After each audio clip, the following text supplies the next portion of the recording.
ನಮಸ್ಕಾರ. ಏಷ್ಯಾನೆಟ್ ಸುವರ್ಣ ನ್ಯೂಸ್ನ ವಿಶೇಷ ಆಯುಷ್ಮಾನ್ ಭವ ಕಾರ್ಯಕ್ರಮಕ್ಕೆ ಸ್ವಾಗತ. ನಾನು ಅಮೃತವರ್ಷಿಣಿ. ಮೆಡ್ಲೈನ್ ಅಕಾಡೆಮಿಕ್ಸ್ ಪ್ರತಿ ವರ್ಷವೂ ಕೂಡ ನೂರಾರು ಡಾಕ್ಟರ್ಗಳನ್ನು ಅಚ್ಚುಕಟ್ಟಾಗಿ ಟ್ರೈನ್ ಮಾಡ್ತಾ ಇದೆ. ಸಮಾಜಕ್ಕೆ ಉತ್ತಮವಾದ ವೈದ್ಯರನ್ನ ಕೊಡುಗೆಯನ್ನಾಗಿ ನೀಡ್ತಾ ಇದೆ. ಮೆಡ್ಲೈನ್ ಅಕಾಡೆಮಿಕ್ಸ್ ಬಗ್ಗೆ ಇವತ್ತಿನ ಕಾರ್ಯಕ್ರಮದಲ್ಲಿ ನಾವು ಮಾತಾಡ್ತಾ ಹೋಗೋಣ. ತಿಳಿಸ್ಕೊಡೋಕೆ ನಮ್ಮೊಟ್ಟಿಗೆ ಪದ್ಮಶ್ರೀ ಪುರಸ್ಕೃತರು ಹಾಗೆ ಮೆಡ್ಲೈನ್ ಅಕಾಡೆಮಿಕ್ಸ್ ಆ್ಯಂಡ್ ಡಾಕ್ಟರ್ ಕಾಮಿನಿ ರಾವ್ ಹಾಸ್ಪಿಟಲ್ಸ್ನ ಕೋ-ಫೌಂಡರ್ ಮತ್ತು ಚೇರ್ಪರ್ಸನ್ ಡಾಕ್ಟರ್ ಕಾಮಿನಿ ರಾವ್ ಅವರಿದ್ದಾರೆ. ಮೊದಲಿಗೆ ಅವರನ್ನ ಕಾರ್ಯಕ್ರಮಕ್ಕೆ ಸ್ವಾಗತಿಸಿಕೊಳ್ಳೋಣ. ಡಾಕ್ಟರ್ ನಮಸ್ತೆ, ಕಾರ್ಯಕ್ರಮಕ್ಕೆ ಸ್ವಾಗತ. ಜೊತೆಗೆ ಮೆಡ್ಲೈನ್ ಅಕಾಡೆಮಿಕ್ಸ್ನ ಎಜುಕೇಷನ್ ಬಿಸ್ನೆಸ್ ಹೆಡ್ ಆದಂಥ ಶ್ರೀಮತಿ ಪ್ರತಿಭಾ ಅವರಿದ್ದಾರೆ. ಅವರನ್ನು ಕೂಡ ಕಾರ್ಯಕ್ರಮಕ್ಕೆ ಸ್ವಾಗತಿಸಿಕೊಳ್ಳೋಣ. ಮೇಡಮ್ ನಮಸ್ತೆ, ತಮಗೂ ಕೂಡ ಕಾರ್ಯಕ್ರಮಕ್ಕೆ ಸ್ವಾಗತ. ಡಾಕ್ಟರ್, ಮೊದಲಿಗೆ ಮೆಡ್ಲೈನ್ ಅಕಾಡೆಮಿಕ್ಸ್ ಪ್ರತಿ ವರ್ಷವೂ ಕೂಡ ನೂರಾರು ಡಾಕ್ಟರ್ಸನ್ನು ಅಚ್ಚುಕಟ್ಟಾಗಿ ಟ್ರೈನ್ ಮಾಡಿ ಕಳಿಸ್ತಾ ಇದೆ. ಸೊ ಈ ಮೆಡ್ಲೈನ್ ಅಕಾಡೆಮಿಕ್ಸ್ನ ಕ್ರಿಯೇಷನ್ ಹಿಂದೆ ಇರುವಂತಹ ರೀಸನ್ ಏನು, ಹಾಗೆ ಮೆಡಿಕಲ್ ಫೀಲ್ಡಲ್ಲಿ ಯಾವ ಗ್ಯಾಪನ್ನು ಫಿಲ್ ಮಾಡಬೇಕು ಅನ್ನೋ ಒಂದು ಉದ್ದೇಶ ಆಯಿತು ಡಾಕ್ಟರ್? ಎಲ್ಲ ವೀಕ್ಷಕರಿಗೆ ಉಗಾದಿ ಹಬ್ಬದ ಹಾರ್ದಿಕ ಶುಭಾಶಯಗಳು. Thank you so much. ಒಂದು ಈ ಎಜುಕೇಷನ್ ಫೀಲ್ಡ್ನಲ್ಲಿ ಸಾಕಷ್ಟು ಮುಂದೆ ಹೋಗಿದ್ದೀವಿ ನಾವು.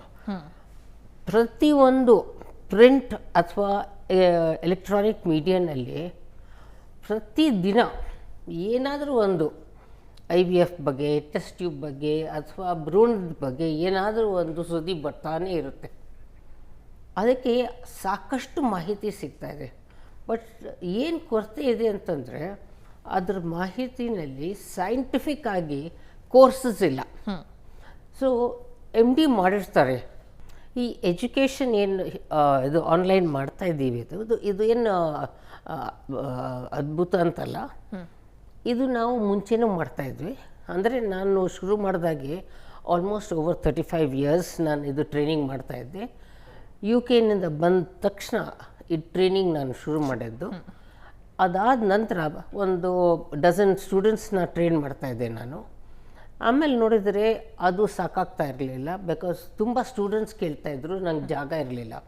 ಸೊ ಇದು ನಾನು ನಮ್ಮ ಸೊಸೆ ಜೊತೆಯಲ್ಲಿ ಸೇರಿಕೊಂಡು ಇದು ಆನ್ಲೈನ್ ಮಾಡೋಣ, ಅದಕ್ಕೆ ಸಾಕಷ್ಟು ಜನ, ಅದಕ್ಕೆ ಲಿಮಿಟ್ ಇರಲ್ಲ, ಅದಕ್ಕೆ ಅದನ್ನ ಮಾಡೋಣ ಒಟ್ಟಿಗೆ ಅಂತ 5 ವರ್ಷ ಹಿಂದೆ ಇದನ್ನ ಗಮನಿಸ್ಬಿಟ್ಟು ಒಟ್ಟಿಗೆ ಈ ಸಂಸ್ಥೆ ಶುರು ಮಾಡಿದ್ದು ಮೆಡ್ಲೈನ್ ಅಕಾಡೆಮಿಕ್ಸ್ ಅಂತ. ಈ ಸಂಸ್ಥೆ ಸ್ಟಾರ್ಟ್ ಮಾಡಿದ ಮೇಲೆ ಸಾಕಷ್ಟು ಜನಕ್ಕೆ ಇದು ಬೆನಿಫಿಟ್ ಆಗಿದೆ. Yes doctor. ಸೊ ಡಾಕ್ಟರ್, ಈಗ ಮೆಡಿಕಲ್ ಫೀಲ್ಡಲ್ಲಿ there is a huge gap.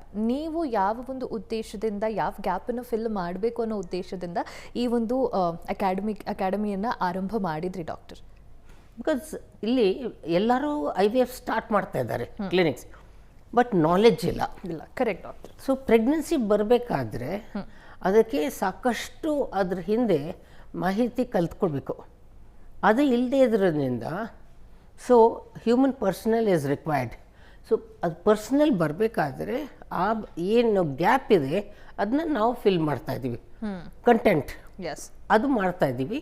And ಅದು ಹೇಗೆ ಕಂಟೆಂಟ್ ಫಿಲ್ ಆಗುತ್ತೆ, ಅದು ಹೇಗೆ ಪ್ರೊಸೀಜರ್ ಇದೆ, ಅದು ಅಫ್ಕೋರ್ಸ್ ಪ್ರತಿಭಾ ಇದ್ದಾರೆ, ಅವ್ರು ನಿಮಗೆ ಹೇಳ್ತಾರೆ. Yes doctor. ಸೊ ಡಾಕ್ಟರ್, ಇದರೊಟ್ಟಿಗೆ ಡಾಕ್ಟರ್ ಕಾಮಿನಿ ರಾವ್ಸ್ ಹಾಸ್ಪಿಟಲ್ ಏನಿದೆ, ರಿಪ್ರೊಡಕ್ಟಿವ್ ಮೆಡಿಕಲ್ ಆ್ಯಂಡ್ ಹೆಲ್ತಲ್ಲಿ ಟ್ರಸ್ಟೆಡ್ ಆ್ಯಂಡ್ ಸಾಕಷ್ಟು ಹೆಸರುವಾಸಿ. ಸೊ ನಿಮ್ಮ ಆಸ್ಪತ್ರೆಯಲ್ಲಿ ಯಾವ ಒಂದಷ್ಟು ಕೋರ್ ವ್ಯಾಲ್ಯೂಸ್ ಒಟ್ಟಿಗೆ ಗೈಡ್ ಮಾಡ್ತೀರಿ ಆಸ್ಪತ್ರೆಯನ್ನು towards patient care? One thing is, ಅದರಲ್ಲಿ ನಾನು ನೋಡ್ತಾ ಇರೋದ ಪ್ರಕಾರ ಇದು ಈ ಕಾರ್ಪೊರೇಟ್ ಹಾಸ್ಪಿಟಲ್ಸ್ ಥರ ಬರೀ ಫಸ್ಟ್ ಬಂದ ತಕ್ಷಣ ಅದು ಕಾಸ್ಟ್ ನೋಡೋದು ಅಥವಾ ಇದು ಎಲ್ಲರಿಗೂ ಒಂದೇ ಥರ ಟ್ರೀಟ್ಮೆಂಟ್ ಕೊಡೋದು. ಫಸ್ಟ್ ಇಸ್ ಎಥಿಕ್ಸ್, ಎರಡನೇದು ಎಕನಾಮಿಕಲ್ ಆಗಿದ್ದು ಪೇಷಂಟ್ ಸ್ಯಾಟಿಸ್ಫ್ಯಾಕ್ಷನ್, ಅದು ಇಂಪಾರ್ಟೆಂಟು. ಆ್ಯಂಡ್ ಇನ್ನೊಂದು ಏನಂತಂದರೆ ಅದು ಏನು ತೊಂದರೆ ಇದೆ ಅಂತ ಫಸ್ಟ್ ಕಂಡು ಹಿಡಿದು ಅದ್ರ ಸೂಕ್ತ ಚಿಕಿತ್ಸೆ ಕೊಡಬೇಕು. ಅದೇ ಭಾಳ ಇಂಪಾರ್ಟೆಂಟ್. ಆ್ಯಂಡ್ ಸ್ಟೂಡೆಂಟ್ಸ್ ನಮ್ಮ ಸುತ್ತಲೂ ಇದ್ದಾಗೆ ಅವ್ರಿಗೂ ಇದೇ ಕಲಿಸ್ಬೇಕು ನಾನು, ಅದು ಹೇಗೆ ಕರೆಕ್ಟ್ ಟ್ರೀಟ್ಮೆಂಟ್ ಮಾಡಬೇಕು. ಆ್ಯಂಡ್ ತುಂಬ ಹೆಚ್ಚಾಗಿ ದುಬಾರಿಯಾಗಿ ಟ್ರೀಟ್ಮೆಂಟ್ ಮಾಡಬಾರ್ದು. ಆ್ಯಂಡ್ ಪೇಷಂಟು ಸಂತೋಷವಾಗಿರಬೇಕು, ಅವ್ರಿಗೂ ರಿಸಲ್ಟ್ಸ್ ಬರಬೇಕು, ಆ್ಯಂಡ್ ನಮಗೂ ಆ ಸಕ್ಸಸ್ ಬರಬೇಕು. This is my aim and motto in doing this kind of work in Kamini Rao hospital. Yes doctor. Doctor madam, ಈಗ ಅಡ್ಮಿಷನ್ಸ್ ಆಗಬೇಕು ಮೆಡ್ಲೈನ್ ಅಕಾಡೆಮಿಯಲ್ಲಿ ಅಂತಂದರೆ what are the procedure and protocol? ಮೊದಲನೇದಾಗಿ ಎಲ್ಲರಿಗೂ ಯುಗಾದಿ ಹಬ್ಬದ ಶುಭಾಶಯಗಳು. ಮೆಡ್ಲೈನ್ ಅಕಾಡೆಮಿಕ್ಸ್ ಅನ್ನೋದು ಇದು ಹೊಸತಲ್ಲ. IIRH ಅಂತ ಒಂದು ಇನ್ಸ್ಟಿಟ್ಯೂಟ್ ಮುಂಚೆನೇ ಇತ್ತು. Madam was running this institute ಅವಾಗ. ಸೊ ಅದೇನೇ ಇವಾಗ ರೀಬ್ರ್ಯಾಂಡ್ ಮಾಡಿರೋದು. So it is not something that is recently evolved. The only thing that is evolved is the mode of education. ಇವಾಗ ನಾವು ಅದನ್ನು ಹೈಬ್ರಿಡ್ ಮೋಡ್ ಅಂತ ಹೇಳ್ತಾ ಇದ್ವಿ. ಯಾವ ಥರ ಅಂದರೆ ಆನ್ಲೈನ್ ಥಿಯರಿನ ಆಕ್ಸೆಸ್ ಮಾಡ್ಬೋದು ಸ್ಟೂಡೆಂಟ್ಸ್ ಎಲ್ಲ. They don't have to come and visit the center or the institute directly to take the theory classes. Avaru at the comfort of their house, they at the comfort of the center where they are working, they can take these online classes and they can come and do their training over here at Medline Academics as well as Dr. Kamnira hospitals. So both together as a team we are taking this legacy forward. As for the admissions, our the main minimum eligibility ಬಂದ್ಬಿಟ್ಟು ಅವ್ರದ್ದು MD ಅಥವಾ MS in Obs and Gynae ಆಗಿರಬೇಕು. If they have done their DGO also, they need to have minimum of 3 years of experience after the DGO. So these candidates are eligible to enroll for the fellowship in reproductive medicine. And ಇದಾದಮೇಲೆ ಅವರು first ಅವ್ರದ್ದು main priority ಏನಂದರೆ, ನಾವು enrol ಆಗೋಕ್ಕೆ ಮುಂಚೆ ನಾವು first ಅವ್ರದ್ದು check ಮಾಡ್ಕೊತೀವಿ, ಡಾಕ್ಯುಮೆಂಟೇಷನ್ನ ಫಸ್ಟ್ ಚೆಕ್ ಮಾಡಿಸ್ಕೊತೀವಿ. There is a separate team who is doing all these background verification. So first we send those details to the background verification team and they do their groundwork and then give us a confirmation whether so and so candidate is allowed to enroll or not. ಇದಾದಮೇಲೆ then the candidate is allowed to enroll for the course. And after that again they will be put up to a orientation program. Orientation program ಅಲ್ಲಿ ಏನಾಗುತ್ತೆ ಅಂದರೆ, ma'am ಅವರನ್ನು address ಮಾಡ್ತಾರೆ. The key holes or the loopholes that are there in the program or in the program structure, how they can utilize this program to the best of their ability, ಅದೆಲ್ಲ ma'am ಒಂದ್ಸಲ explain ಮಾಡ್ತಾರೆ. Going forward we explain them how the online theory modules can be accessed, how they are supposed to take the classes online, what are the priorities that they are supposed to set before starting to take the classes. So all these have to be covered before they start their FRM enrollment. Yes ma'am. Doctor, ಈಗ Dr. Kamini Rao's hospital ಹಾಗೆ Medline Academics, how do they complement each other in advancing reproductive medicine in India, doctor? ಅದು ತುಂಬ ಒಳ್ಳೆ ಪ್ರಶ್ನೆ. ಯಾಕಂತಂದರೆ ನಾವು ಬರೀ ಮೆಡ್ಲೈನ್ academics theory ಅಂತ ಹೇಳಿದರೆ ಆ ಮಕ್ಕಳಿಗೆ ಪ್ರಾಕ್ಟಿಕಲ್ಸ್ ಹೇಗೆ ಗೊತ್ತಾಗಬೇಕು ಅಂದರೆ, ಅವರು ಥಿಯರಿ ಕಲ್ತ ಮೇಲೆ ಅವ್ರು ಮತ್ತೆ ಹ್ಯಾಂಡ್ಸ್ ಆನ್ ಅಂತ ಬರಬೇಕು ನನ್ನ ಹತ್ರ. ರಿಯಲಿ ಪೇಷಂಟ್ಸ್ನ ನೋಡುವಾಗ ನಾವು ಮತ್ತು ಅವ್ರದ್ದು ಏನೇನು ತೊಂದರೆ ಇದೆ. ಯಾಕಂದರೆ ಎಲ್ಲ ಪೇಷಂಟ್ಸ್ ಬಂದು ಅವ್ರ ಹಣೆ ಮೇಲೆ ಒಂದು ಚೀಟಿ ಬಡ್ಕೊಂಡು ನನಗಿದು ಪ್ರಾಬ್ಲಮ್ ಇದೆ ಅಂತ ಬರಲ್ಲ. ನಾವು ಅವ್ರನ್ನ ನೋಡಿಬಿಟ್ಟು ಅವ್ರಿಗೆ ಪ್ರಶ್ನೆ ಕೇಳಿ ಅವ್ರದ್ದೆಲ್ಲ ತೊಂದರೆಗಳನ್ನೆಲ್ಲ ಬರೆದುಕೊಂಡು ಆಮೇಲೆ ನಾವು ಡಯಾಗ್ನೋಸ್ ಮಾಡಬೇಕು. ಕಂಪ್ಲೀಟ್ ಡಯಾಗ್ನೋಸಿಸ್ ಮಾಡೋ ತನಕ ನಾವು ಹೋಗ್ಬಿಟ್ಟು ಅದು ಟ್ರೀಟ್ಮೆಂಟ್ ಮಾಡೋಕ್ಕಾಗಲ್ಲ. ಇದೇ ಒಂದು ಭಾಳ ಇಂಪಾರ್ಟೆಂಟ್ ವಿಶೇಷತೆ ನಮ್ಮದು ಕ್ಲಿನಿಕ್ನಲ್ಲಿ. ಯಾರು ಬಂದ್ರೂ ಅವ್ರು ಮಾತಾಡೋದಕ್ಕಿಂತ ಮುಂಚೆನೇ ಒಂದು ಪ್ರಿಸ್ಕ್ರಿಪ್ಷನ್ ಬರೆಯಲ್ಲ ನಾವು. ಯಾಕಂದರೆ ಪಾಪ ಅವ್ರು ಬಂದು ಸುಮ್ಮನೆ ಹತ್ಕೊಂಡು ಅವ್ರ ಗೋಲ್ ಹೇಳ್ಕೊತಾರೆ. ಆ ಗೋಲ್ ಹೇಳ್ಕೊಂಡು ಅವ್ರಿಗೆ ಸುಮ್ಮನೆ ಸಮಾಧಾನ ಮಾಡಿದ್ರೂ ಎಷ್ಟೋ ಉತ್ತಮ ಪ್ರೆಗ್ನೆಂಟ್ ಆಗ್ತಾರೆ. ಯಾರು ಅವ್ರ ಗೋಳೇ ಕೇಳಲ್ಲ. ಒಂದು 5 ಕ್ಲಿನಿಕ್ ಹೋಗಿರ್ತಾರೆ, ಅವ್ರ ಗೋಲ್ ಕೇಳಿದ್ರೆ ಬರೀ ಒಂದು ದೊಡ್ಡ ಚೀಟಿ ಬರೆದ್ಬಿಟ್ಟು ಪ್ರಿಸ್ಕ್ರಿಪ್ಷನ್ನು ಅವ್ರ ಊಟನೂ ಬಿಟ್ಟು ಬರೀ ಗುಳಿಗೆ ತಿಂತಿರ್ತಾರೆ. ಅದು ತಪ್ಪು. ಫಸ್ಟು ಮೈಂಡನ್ನ ನಾವು ಅರ್ಥ ಮಾಡಿಕೊಂಡು ಆಮೇಲೆ ಶರೀರದ ಬಗ್ಗೆ ಯೋಚನೆ ಮಾಡಬೇಕು. ಸೊ ಅದನ್ನ ನಾವು ಮಾಡಿದರೆ ದೆನ್ ಪೇಷಂಟ್ಸೂ ಅರ್ಥ ಆಗುತ್ತೆ. ನಾನು ಒಂದು ಮನುಷ್ಯಳು, ನನಗೂ ಒಂದು ಇದು ಮನಸ್ಸಿದೆ, ಯಾರೋ ಒಬ್ರು ಕೇಳ್ತಾ ಇದ್ದಾರಂತೆ. ಆಮೇಲೆ ಅದು ನೋಡಿದರೆ ಆ ಪ್ರಾಬ್ಲಮ್ ಭಾಳ ಸುಲಭ ಆಗುತ್ತೆ. ಸೊ ಸಾಕಷ್ಟು ರಿಸಲ್ಟ್ಸು ನಮ್ಮ ಕ್ಲಿನಿಕ್ನಲ್ಲಿ ಸಾಕಷ್ಟು ಜಾಸ್ತಿ ಇದೆ. ಯಾಕಂತಂದರೆ ಫಸ್ಟು ಡಯಾಗ್ನೋಸಿಸ್ ಮಾಡೋದು, ಆಮೇಲೆ ಟ್ರೀಟ್ಮೆಂಟ್ ಮಾಡ್ತೀವಿ. ಇದು ಡಯಾಗ್ನೋಸಿಸ್ ಟ್ರೀಟ್ಮೆಂಟ್ ಮಾಡಬೇಕಾದ್ರೆ ಆಸ್ಪತ್ರೆ ಬೇಕು, ಥಿಯರಿ ಮಾಡಬೇಕಾದ್ರೆ ಅಕಾಡೆಮಿಕ್ಸ್ ಮೆಡ್ಲೈನ್ ಬೇಕು. ಡಾಕ್ಟರ್, ಇದೇ ಕಾಂಪ್ಲಿಮೆಂಟ್, ಗಂಡ ಹೆಂಡತಿ ಅಂತ ಏನು ಹೇಳ್ತಾರಲ್ಲ ಹಾಗೆ ಎರಡು ಒಟ್ಟಿಗೆ. ಎಸ್ ಡಾಕ್ಟರ್, ಮತ್ತಷ್ಟು ವಿಚಾರಗಳನ್ನ ತಿಳ್ಕೊತೀನಿ, ಮಾತಾಡ್ತಾ ಹೋಗ್ತೀನಿ. ಅದಕ್ಕೂ ಮುನ್ನ ಒಂದು ಬ್ರೇಕ್ ತಗೊಂಡು ಬರೋಣ. ಆಯುಷ್ಮಾನ್ ಭವ ಕಾರ್ಯಕ್ರಮ ಮುಂದುವರಿಯುತ್ತೆ ಪುಟ್ಟ ವಿರಾಮದ ಬಳಿಕ.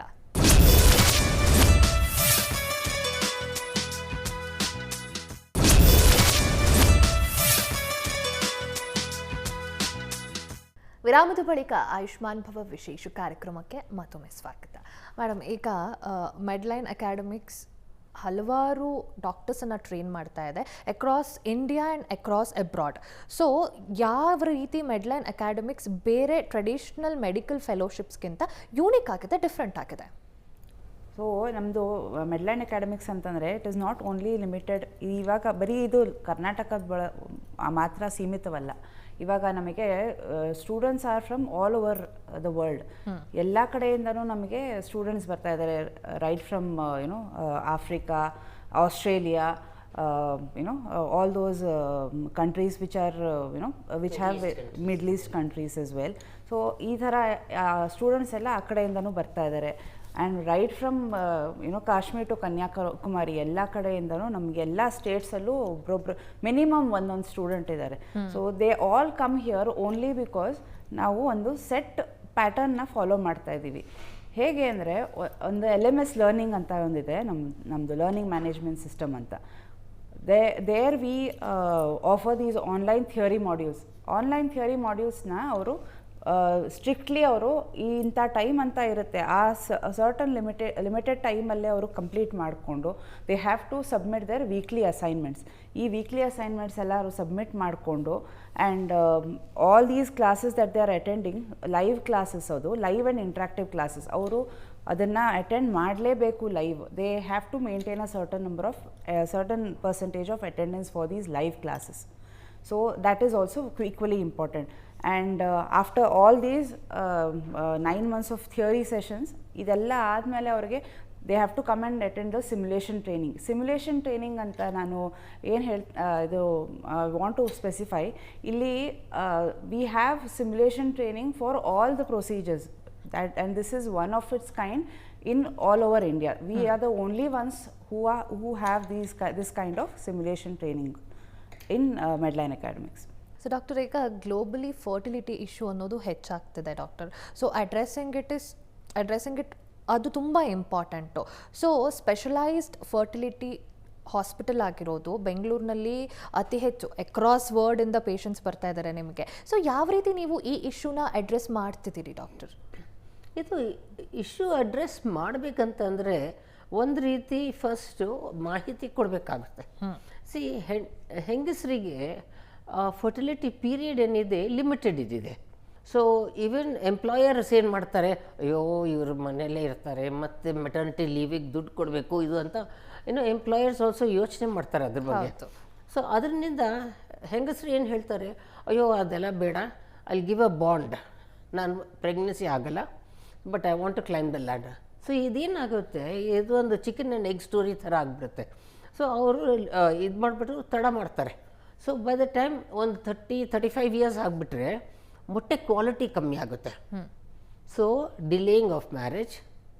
ಇನ್ನೊಂದು ಏನಂತಂದರೆ ಲೈಫ್ ಸ್ಟೈಲ್, ಬೊಜ್ಜು, ಮಧುಮೇಹ ಕಾಯಿಲೆಗಳು, ಬ್ಲಡ್ ಪ್ರೆಷರ್ ಕಾಯಿಲೆಗಳು, ಮತ್ತು ಬೇರೆ ಎಲ್ಲ ಥರದ ಸ್ಟ್ರೆಸ್ಸು ಮನೆಯಲ್ಲಿ, ಮತ್ತು ಅಲ್ಲಿ mother in law, daughter in ಲಾ, ಅದು ಒಂದು ಪ್ರಾಬ್ಲಮ್ಮು. ಸೊ ಏನಾಗುತ್ತೆ, ಎಲ್ಲ ಕಡೆಯಿಂದ ಒತ್ತಡಗಳು ಬಂದ ನಂತರ ಅದು stress directly affects fertility. So ಏನಾಗುತ್ತೆ, ಇದು ಒಂದು ಕಾಂಪ್ರಿಹೆನ್ಸಿವ್ ಕೇರ್ ಥರ ನಾವು ನೋಡಬೇಕು. ಇವತ್ತು ನಾಳೆ ಏನು ಮಾಡ್ತಾ ಇದ್ದಾರೆ ಈ ಕಾರ್ಪೊರೇಟ್ ಹಾಸ್ಪಿಟಲ್ಸ್ ಎಲ್ಲ, ಅವ್ರ ಕಾರ್ಪೊರೇಟ್ ಇದು companies go and store your eggs ಅಂತ ಹೇಳ್ತಾರೆ. 25-26 ವಿ ವಿಲ್ ಪೇ, ಅಂದರೆ ಇನ್ಶೂರೆನ್ಸ್ನಿಂದ ನಾವು ದುಡ್ಡು ಕೊಡ್ತೀವಿ, ಈ ಮೊಟ್ಟೆಗಳನ್ನ ನೀವು ಸ್ಟೋರ್ ಮಾಡ್ಕೊಳ್ಳಿ, ಅಂದರೆ 25ನೇ ವರ್ಷದಲ್ಲಿ 26ನೇ ವರ್ಷ ಸ್ಟೋರ್ ಮಾಡ್ಕೊಳ್ಳಿ. ಸೊ 1-2 ಎಗ್ ಪಿಕಪ್ಸ್ ಎಲ್ಲ ಮಾಡಿಬಿಟ್ಟು ಒಂದು 20 ಮೊಟ್ಟೆ ಸ್ಟೋರ್ ಮಾಡ್ಕೊಂಡಿರ್ತಾರೆ. ದೆನ್ ಅವ್ರು ಕರಿಯರ್ ಕಂಪ್ಲೀಟ್ ಮಾಡಿದ ಮೇಲೆ ಬೈ 35 ಅದೇ ಮೊಟ್ಟೆ ಸ್ಟೋರ್ ಮಾಡಿರ್ತಾರಲ್ಲ ಅದನ್ನೇ ತೊಗೊಂಡ್ಬಿಟ್ಟು ಅವಾಗೆ ಮದುವೆ ಆಗಿದ್ದರೆ ದೆನ್ ಹಸ್ಬೆಂಡ್ ಸ್ಪರ್ಮ್ ತೊಗೊಂಡು ಭ್ರೂಣ ಮಾಡಿ ಅವಾಗ ಮಗು ಮಾಡ್ಕೋಬೋದು. ಆ ಟೈಮ್ನಲ್ಲಿ ಅವರು ರಿಲ್ಯಾಕ್ಸ್ಡ್ ಆಗಿರ್ತಾರೆ, 2 ಪೇ ಪ್ಯಾಕೆಟ್ಸ್ ಇರುತ್ತೆ, ಮಗುನೂ ಚೆನ್ನಾಗಿ ನೋಡ್ಕೊಳ್ಬೋದು ಆ್ಯಂಡ್ ಏನೂ ತೊಂದರೆ ಇಲ್ಲ. ಬಟ್ ಎಷ್ಟು ಜನಕ್ಕೆ ಇದು ಆಗುತ್ತೆ?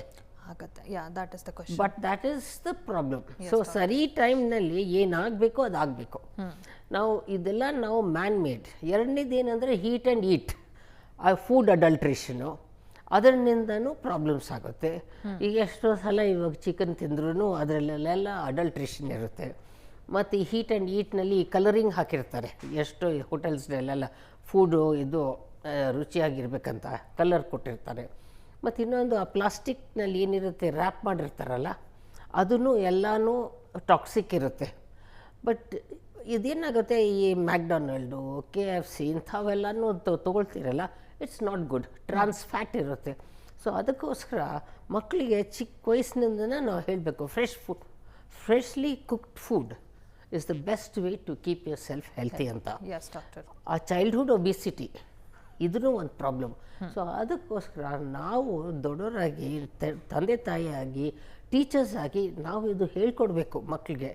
ಕ್ಯಾಂಟೀನ್ನಲ್ಲೇ ಎಲ್ಲ ರಬ್ಬಿಶ್ ಇಟ್ಟಿರ್ತಾರೆ. Correct doctor. ಅದೆಲ್ಲ ನಾವು ಚೇಂಜ್ ಆಗಬೇಕು.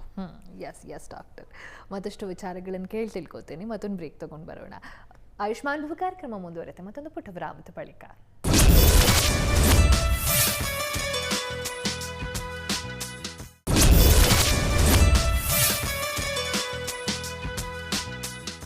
ವಿರಾಮದ ಬಳಿಕ ಆಯುಷ್ಮಾನ್ ಭವ ವಿಶೇಷ ಕಾರ್ಯಕ್ರಮಕ್ಕೆ ಮತ್ತೊಮ್ಮೆ ಸ್ವಾಗತ. ಡಾಕ್ಟರ್, ಸುಮಾರು 4 ದಶಕಗಳಿಂದ ಸಾವಿರಾರು ಅನ್ನೋದಕ್ಕಿಂತ ಲಕ್ಷಾಂತರ ಬರ್ತ್ಗೆ ಕಾಂಟ್ರಿಬ್ಯೂಟ್ ಮಾಡಿದ್ದೀರಿ ನೀವು. ಪದ್ಮಶ್ರೀ ಪುರಸ್ಕೃತರು ಕೂಡ. ಸೊ ಲಿವಿಂಗ್ ಲೆಜೆಂಡ್ ಅಂತಲೇ ಹೇಳಬಹುದು ಡಾಕ್ಟರ್ ನೀವು.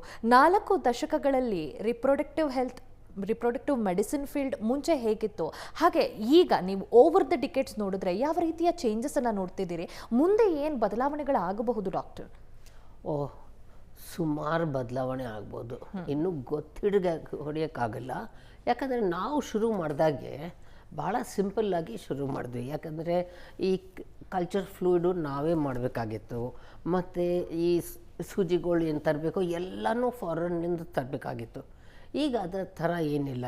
ಎಷ್ಟೋ ನಾವು ನಮ್ಮದು ದೇಶದಲ್ಲೇ ಮ್ಯಾನುಫ್ಯಾಕ್ಚರ್ ಮಾಡ್ತಾಯಿದ್ದೀವಿ. ಸೊ ಅಷ್ಟು ಕಷ್ಟ ಇಲ್ಲ ಅದನ್ನೆಲ್ಲ ಪ್ರೊಕ್ಯೂರ್ ಮಾಡೋದಕ್ಕೋಸ್ಕರ. ಸೊ ಮುಂಚೆ ಈಗ IVF ಮಾಡಬೇಕಾಗಿದ್ದಂದರೆ ದುಬಾರಿ ಆಗ್ತಾಯಿತ್ತು. ಯಾಕಂದರೆ ಈ ಇದು ಕಸ್ಟಮ್ಸ್ ಡ್ಯೂಟಿ ಅದೆಲ್ಲ 80% 90% ಹಾಕ್ತಾಯಿದ್ರು. ಈವನ್ ನೀರಿಗೆ, ವಾಟ್ರಿಗೆ 80% 90% ಹಾಕ್ತಾಯಿದ್ರು. ಸೊ ಅದೆಲ್ಲ ನಾನು ಫಾರಿನಿಗೆ ಹೋಗಿ ತಂದು at least once in a month ನಾನು ಲಂಡನ್ನಿಗೆ ಹೋಗಿ ತರ್ತಾಯಿದ್ದೆ. ಸೊ ಅಷ್ಟು ಕಷ್ಟಪಟ್ಟೆ ನಾನು. ಬಟ್ ಈಗ ನಾವು ಸುಮ್ಮನೆ ಇಮೇಲ್ ಹಾಕಿಬಿಟ್ರೆ ಎಲ್ಲನೂ ಬರುತ್ತೆ ಇಲ್ಲಿ. ಸೊ ಆ ಥರ ಓವರ್ ಅ ಪೀರಿಯಡ್ ಆಫ್ 5 ಇಯರ್ಸ್ನಲ್ಲಿ ಭಾಳ ಚೇಂಜ್ ಆಯಿತು. ಅದು ಒಂದೇ ಅಂತಲ್ಲ, ಇವಾಗ ಎಷ್ಟು AI artificial intelligence has taken over ಅಂತಂದರೆ, ಇವಾಗ not only looking at the individual problems of the lady and the man, algorithms ಬಂದಿದೆ. ಆಲ್ಗೋರಿದಮ್ಸ್ ಅಂದರೆ ಇವಾಗ ಎಷ್ಟು units of medicine must be given to the patient ಅಂತ, ಅದು ನಾವು ಹೇಗೆ ಕ್ಯಾಲ್ಕುಲೇಟ್ ಮಾಡ್ತೀವಿ. ಕೆಲವು ಬ್ಲಡ್ ಟೆಸ್ಟ್ ರಿಪೋರ್ಟ್ಸ್ ಇರುತ್ತೆ, ಅದ್ರ ಕಾಂಬಿನೇಷನ್ಸ್ ನೋಡ್ತೀವಿ. So the AI will calculate for you. ನೀವೇನು ನಿಮ್ಮ ಬುದ್ಧಿ ಉಪಯೋಗಿಸೋದು ಬೇಕಾಗಿಲ್ಲ, ಇದು ತೊಗೊಳ್ಬೇಕು. ಮತ್ತು ಎರಡನೇದು ಏನು ಅಂತಂದರೆ, ಈಗ ಮೊಟ್ಟೆಗಳು ನೋಡ್ತಾ ಇರ್ತೀವಿ. ದೆನ್ ವೀರ್ಯಾಣ ಅದಕ್ಕೆ ಬೆರೆಸಿ ಅದನ್ನ ಭ್ರೂಣ ಮಾಡಿ, ಆ ಭ್ರೂಣನ ಇನ್ಕ್ಯುಬೇಟರ್ನಲ್ಲಿಟ್ಟು ನೋಡ್ತೀವಿ. ಅದು ಹೇಗೆ ಅದು ಡೆವಲಪ್ ಆಗುತ್ತೆ. ಲೈಕ್ ಇನ್ ಮ್ಯಾರಥನ್ ರೇಸ್ ಏನು ಹೇಳ್ತಾರೆ, it's not like running 100 meters. Like if you have to do 6 lanes or 6 times or 7 times around the field, every time you have a certain time break. 3 ಲೇಟಾಗಿ ಮಾಡಿಬಿಟ್ಟು I'll make up in the end ಅಂತಲ್ಲ. Every round that you do has to take a particular time. ಈಗ the entire thing is photographed. So you can press the button and you can see the embryo growing. Yeah. So which embryo is the best ಅಂತೂ ನಾವು ಮುಂಚೆನೇ diagnose ಮಾಡ್ಬೋದು.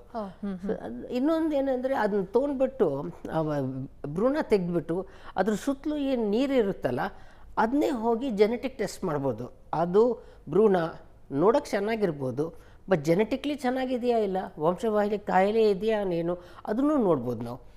ಇನ್ನೊಂದು ಏನಂತಂದರೆ ಇವಾಗ ಅಂತ ತೆಗೆದುಬಿಟ್ಟು ನಾವು ಇದನ್ನ ಭ್ರೂಣನ 5ನೇ ದಿನ ತೆಗೆದು ಮತ್ತು ಭ್ರೂಣ ಗರ್ಭದಲ್ಲಿ ಹಾಕಿದರೆ ಗರ್ಭದಲ್ಲಿ ಏನೇನು ಅಂಶಗಳಿದೆ ಅದನ್ನ ನಾವು ಟೆಸ್ಟ್ ಮಾಡಿ ಗರ್ಭದಲ್ಲಿ ಈ ಭ್ರೂಣ ಕಚ್ಕೊಳ್ತಾ ಇಲ್ಲ ಅದನ್ನು ನಾವು ಹೇಳ್ಬೋದು. ಇವಾಗ ಮುಂಚೆ ನಾನು ಶುರು ಮಾಡಿದಾಗೆ ನಮ್ಮ ಸಕ್ಸಸ್ ರೇಟ್ ಒಂದು 10%, 15% ಇತ್ತು. ಈಗ ನಮಗೆ ಸಕ್ಸಸ್ ರೇಟ್ 70% ಈಸ್ಲಿ ಬರುತ್ತೆ.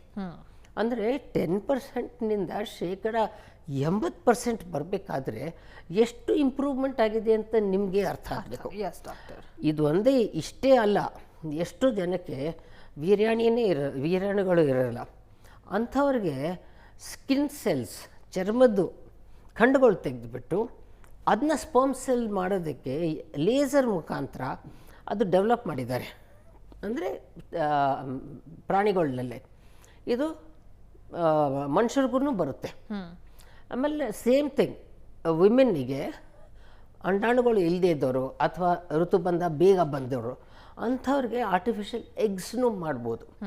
ಸೊ ದೆನ್ ಇವಾಗ donor egg, donor sperm may be by 2030, may be 2035 ಇದೆಲ್ಲ ಬರೋದು ಚಾನ್ಸಸ್ ಇದೆ. ಸೊ ಅಲ್ಲಿ ಪ್ರೆಮೆಚೂರ್ ಲೇಬರ್ ಇರೋದಿಲ್ಲ, ಮತ್ತು ಗರ್ಭಪಾತ ಇರೋದಿಲ್ಲ, ಅಥವಾ ಡೆಲಿವರಿ ಪ್ರಾಬ್ಲಮ್ಸ್ ಇರೋದಿಲ್ಲ, ಆರ್ ಮಟರ್ನಲ್ ಮಾರ್ಟಾಲಿಟಿ ಇರೋದಿಲ್ಲ. ಇದು ಹೇಗೆ ಅನಿಸುತ್ತೆ ನಿಮಗೆ?